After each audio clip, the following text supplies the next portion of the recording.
Question number पहला हमारा है, कह रहा है पदार्थ के किस गुण के कारण विद्युत और चुंबकीय गुण उत्पन्न होते हैं। तो पहला ऑप्शन है द्रव्यमान, प्रेरण, आवेश या इनमें से कोई नहीं। तो किसी पदार्थ में विद्युत और चुंबकीय गुण कब आता है? जब उस पर कोई आवेश होता है। ठीक है, तो इसमें ऑप्शन नंबर हमारा कौन सा आ जाएगा? सी वाला। कौन सा ऑप्शन? सी। नेक्स्ट क्वेश्चन है कि समविभव पृष्ठ के किन्हीं दो बिंदुओं के बीच विभवांतर होता है। तो फिर से देख लेते हैं, समविभव पृष्ठ के किन्हीं दो बिंदुओं के बीच विभवांतर होता है। समविभव पृष्ठ होता क्या है? यानी ऐसा पृष्ठ जिसके सभी बिंदुओं पर विभव समान होता है। तो सब अगर हम समविभव पृष्ठ को ले, मान लो ये कोई पृष्ठ है, इस पर हमने दो बिंदु लिए, तो दोनों बिंदुओं पर विभव क्या होगा? समान। और इनके बीच में अगर हम विभवांतर करेंगे तो कितना आएगा? विभवांतर का मतलब इनके बीच का अंतर। तो अंतर कितना हो जाएगा भाई? बी माइनस बी बराबर 0। तो इसका आंसर कौन सा हो जाएगा? 0। क्लियर। नेक्स्ट क्वेश्चन है कि प्रतिरोध की विमा क्या है। अब प्रतिरोध R बराबर होता क्या है? B बटे I होता है ओम के नियम से। तो B को हम क्या लिख सकते हैं कार्य के पदों में? W बटे Q और बटे में I। अब क्या हो गया? कार्य की विमा हमें पता है कि mL² T माइनस की 2 होती है। I और गुणा T आ जाएगा, तो Q का जो विमा होता है वो A इंटू T होता है और I की विमा A। ठीक है, तो जब हम इनको ऊपर ले जाएंगे सॉल्व करके तो क्या बनेगा? mL की घात 2 और T की घात, तो ऊपर -2 है, नीचे से ऊपर जाएगी तो एक और -3 हो जाएगी। A की गुणा होगी तो A², लेकिन ऊपर ले जाएंगे तो A की घात -2। तो हमारी जो प्रतिरोध है इसकी अगर विमा हमें नहीं भी याद है तो हम इस तरीके से इसकी विमा को ज्ञात करके आसानी विकल्प टिक कर सकते हैं। जैसे दिया है तो आंसर क्या आया? mL² T minus 3 A -2। तो यह आंसर हमारा कौन सा मैच हो रहा है? D option. Clear. Next question है कि Cu2+ पर कितने कूलाम आवेश? Cu2+ का मतलब इस पर 2 प्रोटॉन होंगे और 2 प्रोटॉन मतलब 2E। सही। तो 2E और E की वैल्यू आपको पता है 1.6 गुणे 10 की घात -19। तो यही हमारा क्या होगा? कुल आवेश, क्योंकि इस पर 2+ है तो मतलब 2 प्रोटॉन है, तो 2 प्रोटॉन इतना, तो इसी को हम क्या कहेंगे? कुल आवेश। ठीक है, कुल आवेश तो 16 दूना 32 होता है, यानी कि 3.2 गुणा 10 की घात -19 कूलाम। तो इसमें आंसर नंबर हमारा क्या होगा? ये या ये। अब देखो यहाँ पर 3 ध्यान देना है, क्या आंसर आएगा? 3.2 गुणे 10 की घात -19 कूलाम। और यहाँ पर उसी को मान को दिया है जूल के पदों में, तो हमारा आंसर क्या होगा? कूलाम वाला, ना कि जूल वाला, क्योंकि आवेश का मात्रक हरदेव कूलाम होता है। नेक्स्ट क्वेश्चन है कि 6 वोल्ट का विद्युत वाहक बल के 3 सेलों को समांतर क्रम में जोड़ा जाता है, तो संयोजन का विद्युत वाहक बल कितना होगा? आप हम सभी जानते हैं जब सेलें हों या प्रतिरोध हो, ठीक है, जब उनको समांतर क्रम में एक दूसरे के जोड़ते हैं तो उनके सिरों पर लगने वाला जो विभव होता है वो सदैव क्या होता है? जितनी भी सेलें या समांतर वो प्रतिरोध हो, उनके सभी के सिरों पर लगने वाला विभवांतर क्या होता है? समान। तो इसमें आंसर क्या हमारा हो जाएगा?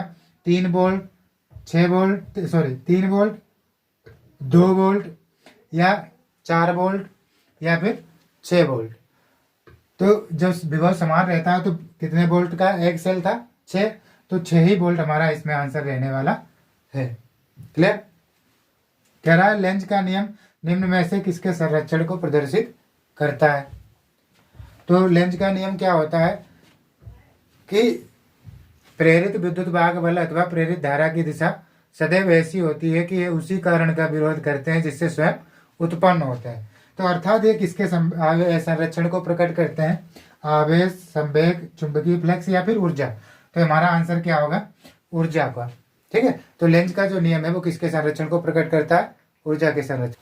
7वां क्वेश्चन है कि प्रेरकत्व का मात्रक होता है। तो प्रेरकत्व हमारा क्या होता है? L। ठीक है, L बराबर हमने पढ़ रखा है कि -E बटे DI बटे DT होता है। ठीक है, 4 ऑप्शन दिए हैं तो इसमें हम क्या करेंगे? E मतलब विभव, हमें चाहिए इसका मात्रक, तो E को अगर हम इसको I बटे जो T है इसको सिर्फ B बटे क्या लिखे? I बटे T, सरल अक्षरों में। तो ये टी बी के साथ गुणम जाएगा और बी बराबर क्या होता है ओम के नियम से आई आर, और टी गुणम चला गया बटे में आई, आई से आई क्या कट गया। ठीक है, अब बचा कितना आर गुणे टी, आर को हम क्या कहते हैं भाई ओम, ध्यान देना भाई ओम, और टी को क्या बोलते हैं सेकेंड। तो यहां से जो हमारा प्रेरकत्व का मात्रक आ रहा है वो कितना आ रहा है ओम सेकेंड। तो हमारा आंसर नंबर कौन सा हो जाएगा, पहला वाला आंसर आ जाएगा। नेक्स्ट क्वेश्चन है यदि परिपथ में शक्ति 6 ना हो तो परिपथ की धारा कहलाती है प्रेरित धारा, दिष्ट धारा, वाटिन धारा, या इनमें से कोई नहीं। अब जब किसी परिपथ में अगर धारा प्रवाहित हो रही है और उसमें शक्ति 6 ना हो, वैसे व्यवहारिक रूप से ऐसा कोई भी परिपथ संभव नहीं है, लेकिन अगर आदर्श रूप से माने तो ऐसा कोई परिपथ हो जिसमें शक्ति 6 ना हो, उसमें जो धारा बहती है तो उसको हम क्या बोलते हैं वाटहीन धारा। ठीक है, क्या बोला जाता है उसको वाटहीन धारा। ठीक है, नेक्स्ट क्वेश्चन हमारा है, कह रहा mu naught into epsilon not की घात -1/2, यानी म्यू नॉट गुणे एप्सिलॉन नॉट है जिसकी घात 1/2 है माइनस में, का मान होगा 3 × 10⁻⁸ मीटर पर सेकेंड, 3 × 10⁸ मीटर पर सेकेंड, या 3 × 9 मीटर पर सेकेंड, या 3 × 10⁸ किलोमीटर पर सेकेंड। तो हम लोगों ने पढ़ा है कि 1/√μ नॉट गुणे एप्सिलॉन नॉट बराबर क्या होता है सी, पढ़ रखा है। तो इसी को अगर हम चेंज करके लिखे तो क्या लिखेंगे म्यू नॉट गुणे एप्सिलॉन नॉट, रूट को हम क्या लिखेंगे 1/2, और ऊपर को ले जाएंगे तो यही घात क्या हो जाएगी 1/2, तो ये किसके बराबर आ जाएगा सी, और सी का मान हमें पता है कितना होता है 3 × 10⁸ मीटर प्रति सेकेंड। ठीक है, तो इसकी वैल्यू किसके बराबर आए 3 × 10⁸ मीटर प्रति सेकेंड, यानी हमारा आंसर कौन सा हो जाएगा दूसरा। तो यहाँ पर आप कंफ्यूज मत होना, इसने 3 × 10⁸ मीटर पर सेकंड भी दिया और 3 × 10⁸ किलोमीटर प्रति सेकंड, तो हमें मात्रक पर भी ध्यान देना है विकल्प को चुनते समय। क्लियर है। नेक्स्ट क्वेश्चन है विद्युत चुंबकीय तरंगों के विद्युत सदिश व चुंबकीय सदिश के बीच कालांतर कितना होता है। फिर से पढ़ लेते हैं, विद्युत चुंबकीय तरंगों के विद्युत सदिश और चुंबकीय सदिशों के बीच में कालांतर कितना होता है। अब विद्युत क्षेत्र है तो परिवर्ती विद्युत क्षेत्र के परिवर्तन के कारण उस परिपथ के अंदर चुंबकीय क्षेत्र उत्पन्न होगा। अब वो विद्युत क्षेत्र के कैसे होगा लंबवत, अर्थात विद्युत क्षेत्र के सदिश और चुंबकीय क्षेत्र के सदिश एक दूसरे के कैसे होंगे लंबवत, लंबवत मतलब π/2 यानी कि 90 डिग्री पर। क्लियर। नेक्स्ट क्वेश्चन है जब प्रकाश वायु से जल में प्रवेश करता है तो प्रकाश का कौन सा अभिलक्षण अपवर्तित रहता है। मतलब क्या है क्वेश्चन का, कह रहा है कि अगर प्रकाश वायु से जल में जाए तो उसमें कौन सा ऐसा गुण है जो बदलता नहीं है। ठीक है, तो यहाँ पर पहली बात कही तीव्रता। ठीक है, तो अगर हम प्रैक्टिकली देखें, जैसे मान लो वायु से प्रकाश किरण आ रही है और जल में प्रवेश कर जाए तो क्या उसमें उतना ही ताप या तीव्रता रह जाएगी, नहीं। तो पहला ऑप्शन भी नहीं। चाल, तो दूसरा ऑप्शन चाल, क्या हमने अपवर्तन के बारे में क्या पढ़ा है कि जब प्रकाश एक माध्यम से दूसरे माध्यम में जाता है तो वो उसका वो अपने मार्ग से विचलित हो जाता है, और इसका कारण क्या होता है कि उसकी जो चाल होती है भिन्न भिन्न माध्यमों में भिन्न भिन्न होती है। तो इसका मतलब चाल भी बदल जाएगी क्योंकि दो माध्यम अलग अलग हो गए, एक तो वायु दूसरा जल। क्लियर। फिर आवृत्ति आया और तरंग दैर्ध्य आया। अब बचे ये दो ऑप्शन, तो इसमें से बदलता कौन नहीं है। तरंग दैर्ध्य की अगर हम बात करें तो ये जब एक विरल माध्यम से सघन माध्यम में जाती है तो छोटी हो जाती है यानी कम हो जाती है। आवृत्ति ही एक ऐसा विलक्षण है जो किसी भी मतलब किसी भी माध्यम में जाने पर प्रकाश के बदलता नहीं है। ठीक है, तो आंसर नंबर हमारा सी। नेक्स्ट क्वेश्चन है यदि क्रांति कोण आपतन कोण के बराबर है तो अपवर्तन कोण कितना होगा। भाई क्रांति कोण आपतन क्या होता है देख लेते हैं। जैसे ये मान लो विलंब हमारा है, तो यहाँ पर कोई क्रांति कोण पर प्रकाश किरण आपतित हुई तो अपवर्तन कोण ऐसी स्थिति में कितना होता है 90 डिग्री। सही है, तो इसको हम क्या बोलते हैं सी। अब क्वेश्चन हमारा कह रहा है यदि क्रांति कोण आपतन कोण के बराबर है, यानी जो सी है यही हमारा क्या है आपतन कोण, जिसे हम आई मानते हैं। ठीक है, I के बराबर है तो ऐसी स्थिति में अपवर्तन कोण कितना होगा। ठीक है, तो अपवर्तन को अब C को I कह देने से इसके मान में कोई भी फर्क पड़ने वाला नहीं, क्योंकि ये दोनों क्या है, बराबर। और जब तक क्रांतिक कोण जो अपवर्तन कोण है क्रांतिक कोण के बराबर रहेगा तब तक अपवर्तन कोण सदैव कितना रहेगा, 90 डिग्री। तो हमारा आंसर क्या हो जाएगा इसमें, दूसरा वाला। क्वेश्चन नंबर 13 कह रहा है n अपवर्तनांक वाले गोलीय अवतल पृष्ठ की प्रथम एवं द्वितीय फोकस दूरियां क्रमशः f1 और f2 है, तो इनमें संबंध होगा। तो अगर कोई गोलीय अवतल दर्पण, तो अवतल दर्पण में क्या होता है, जो एक फोकस दूरी होती है वो माइनस होती है और दूसरी प्लस। ठीक है, क्योंकि अवतल दर्पण हमारा इस तरीके से बनता है, तो जो इधर वाला फोकस होता है और जो इधर होता है ये वाला माइनस होता है। अगर हम इसको f1, इसको हालांकि द्वितीय मानते हैं, और ये इधर वाला हमारा f1 होता है। ठीक है, तो ये प्रकाश किरण के विपरीत दिशा में इसीलिए माइनस, और प्रकाश किरण के चलने की दिशा होता है इसीलिए धनात्मक होता है। तो इनके बीच में संबंध क्या है, तो एक ही मतलब अवतल दर्पण के हैं तो आपस में क्या होंगे, बराबर। ये तो कन्फर्म है क्योंकि एक ही अवतल दर्पण के दोनों पृष्ठ की फोकस दूरियां हैं तो आपस में बराबर होंगी। अब बराबर होंगी लेकिन एक प्लस होती तो एक माइनस, तो यानी क्या होगा, f1 बराबर minus f2। Clear. Question number B, option number B सही होगा। कह रहा है कला संबद्ध स्रोत की विशेषता क्या होती है।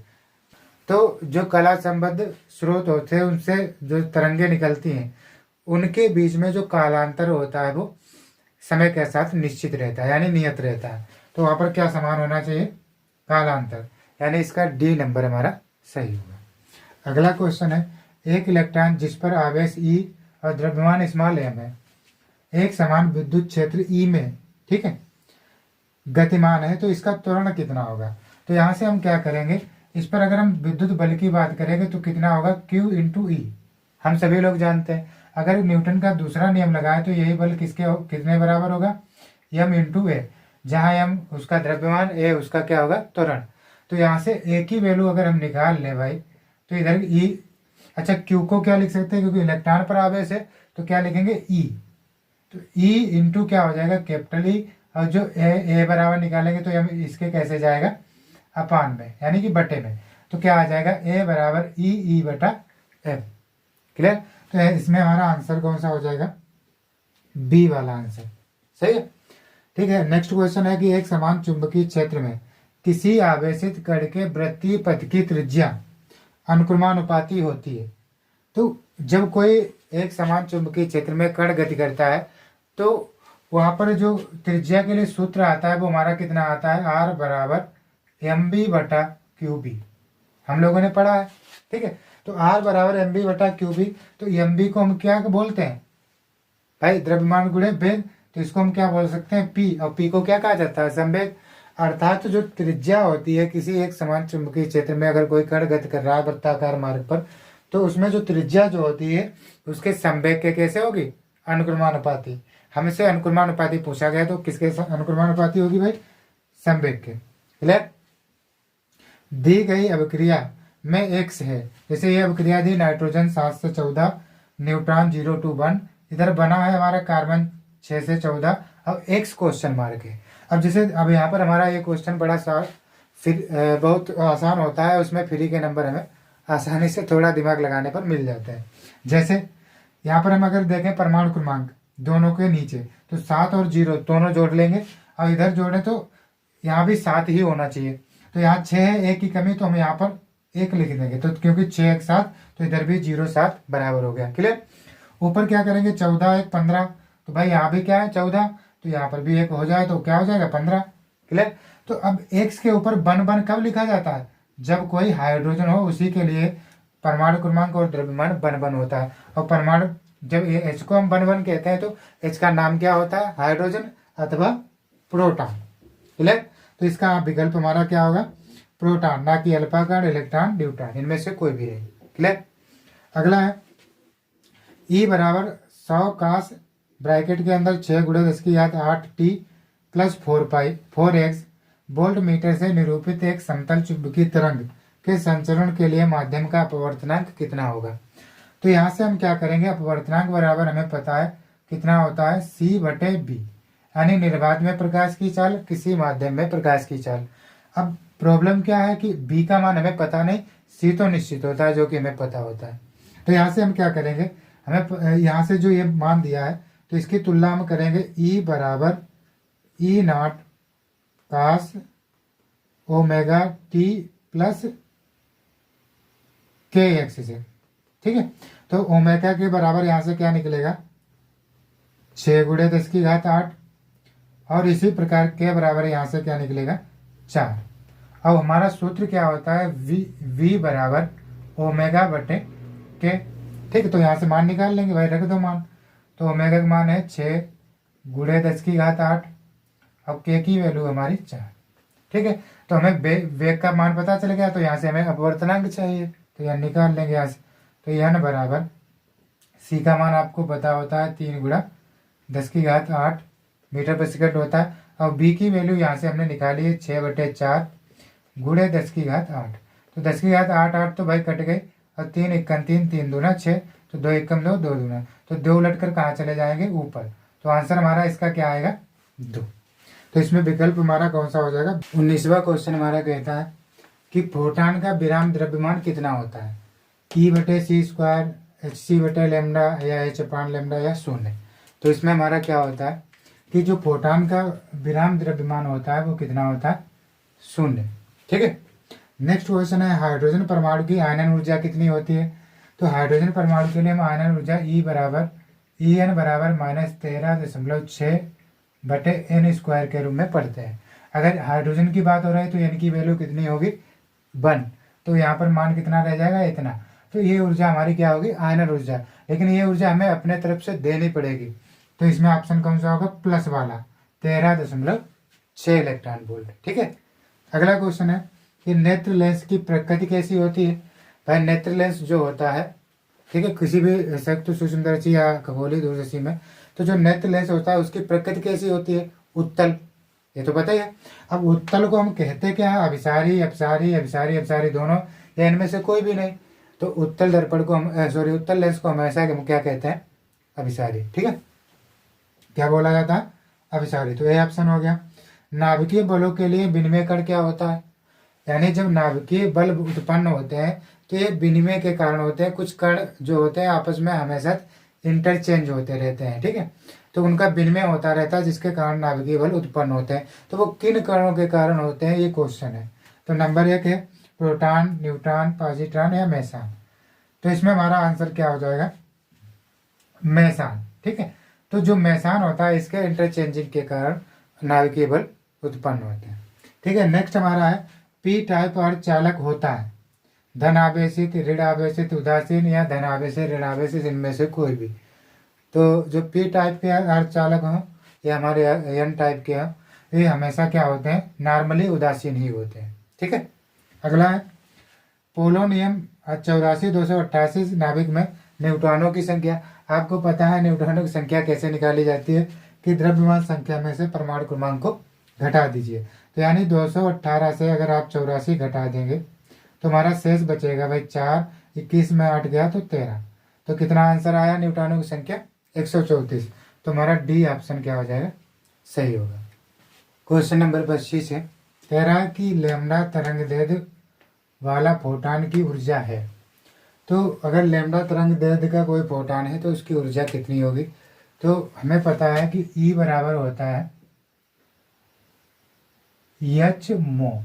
ठीक है, जहाँ मो हमारी आवृत्ति होती है, और चूंकि हमें पता है कि मो बराबर होता है C/λ, तो भाई एच मो की जगह हमने C/λ भर दिया यानी रख दिया, तो मान क्या आ गया hc/λ।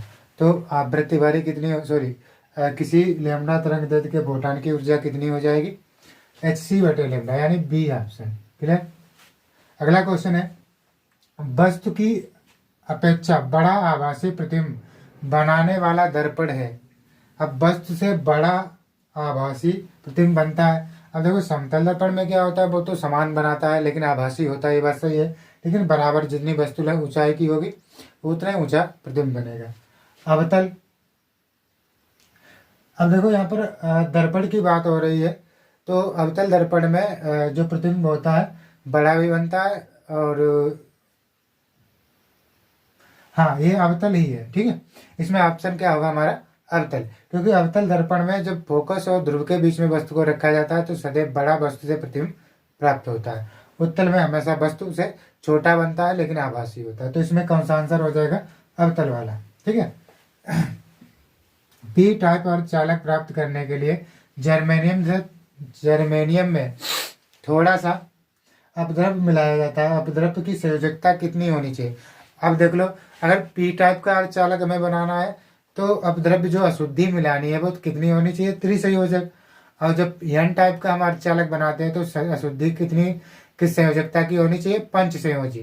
तो इसमें कैसा हमें अर्धचालक बनाना है, पी टाइप का, तो कितनी संयोजकता होगी, त्रिसंयोजी। त्रिसंयोजी मतलब इसकी संयोजकता कितनी होनी चाहिए, 3। कह रहा जब लिथियम 37 यानी 3 से 7 नाविकों पर प्रोटॉनों की बमबारी की जाती है तो परिणामी नाविक बी 4 से 8 प्राप्त होता है। तो उत्सर्जित अल्फा कण, उत्सर्जित कण होगा अल्फा कण, बीटा कण, गामा कण या फिर न्यूट्रॉन।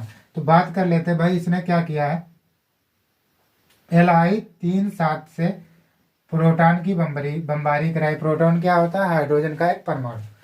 तो इसकी जब बमबारी हुई तो बना क्या हमारा है, बी 4 से 8, ठीक है। इसको एक तरफ लिखो चाहे ऐसे लिख दो, कोई दिक्कत नहीं, ठीक है। तो अब यहाँ पर हम गिने तो परमाणु क्रमांक दे दो 3 1 4, तो इधर भी 4।